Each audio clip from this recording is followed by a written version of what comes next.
Mari kita bahas benda kecil yang punya dampak besar. Iya, rokok. Di negara ini, rokok identik dengan sponsor olahraga atau musik. Tetapi, apa hubungannya rokok dengan olahraga dan musik? Apa rokok bisa meningkatkan stamina atau memperindah suara? Oke, menurut penelitian kanker di United Kingdom, rokok mengandung 4.000 bahan kimia. Ratusan bahan merupakan racun, dan 70 diantaranya dapat menyebabkan kanker. Tetapi lucunya, benda ini laku keras di pasaran.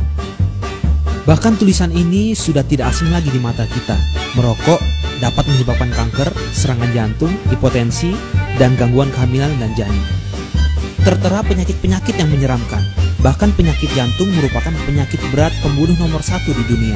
Total kematian akibat penyakit jantung adalah 29% dari kematian global setiap tahunnya, menurut Organisasi Kesehatan Dunia (WHO) tahun 2008. Lagi-lagi, kenapa rokok masih laku terjual? Indonesia menempati urutan keempat dunia dalam hal mengonsumsi rokok. Bayangkan saja, pada tahun 2009, Indonesia menghabiskan 260,8 miliar batang rokok per tahun, dan jumlahnya terus meningkat setiap tahunnya.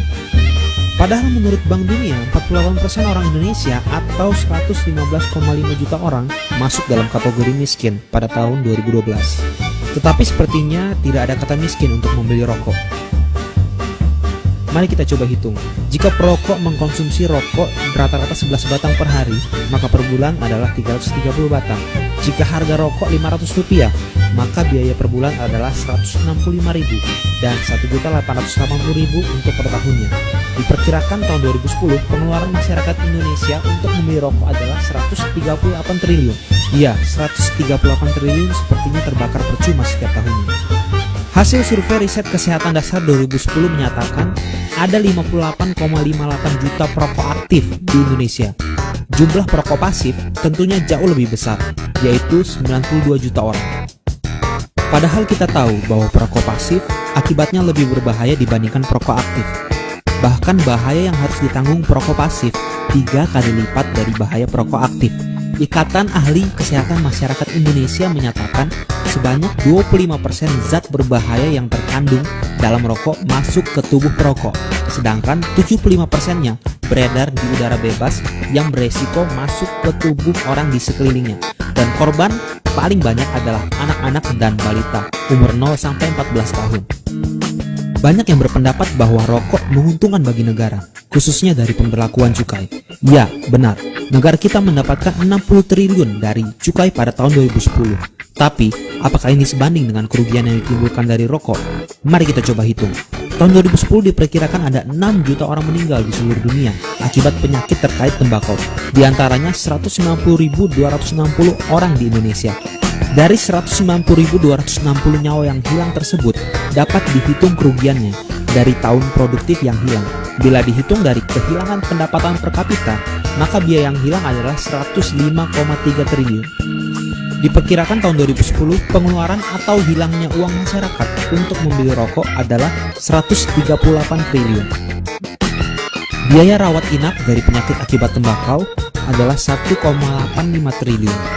Biaya rawat jalan adalah 0,26 triliun.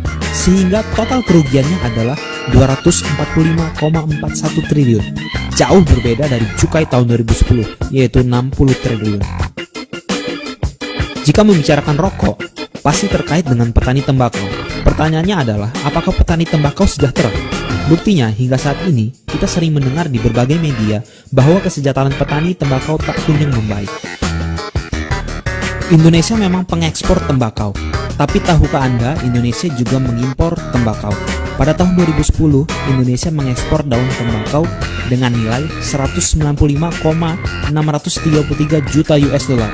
Namun, Indonesia mengimpor daun tembakau senilai 378,71 juta US dollar, sehingga defisit 183,077 juta dolar.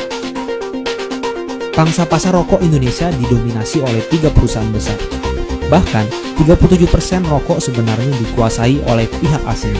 Jadi, penjualan rokok tidak menguntungkan para petani tembakau secara signifikan, melainkan masuk ke kantong para penguasa perusahaan tersebut, dan menempatkan para penguasa perusahaan tersebut di urutan 1 dan 2 daftar orang terkaya se-Indonesia menurut majalah Forbes 2013. Lalu, kemana lagi larinya uang tersebut? Iya, promosi atau iklan rokok yang terpampang di sepanjang atau sudut kota. Kota-kota kita seakan tak ada yang luput dari baliho atau spanduk raksasa rokok. Atau iklan rokok yang super keren seakan tiada henti diputar di stasiun-stasiun TV. Hal ini seakan membuat orang-orang berpikir bahwa merokok itu keren. Dan biasanya usia remaja yang rentan terpengaruh iklan rokok. Para remaja awalnya hanya penasaran untuk mencoba rokok, namun akhirnya kecanduan karena adanya zat yang bersifat adiktif di dalam rokok. Karena faktanya, 78% perokok di Indonesia memulai merokok sebelum umur 19 tahun. Jadi, bisa dibayangkan betapa rapuhnya generasi muda kita.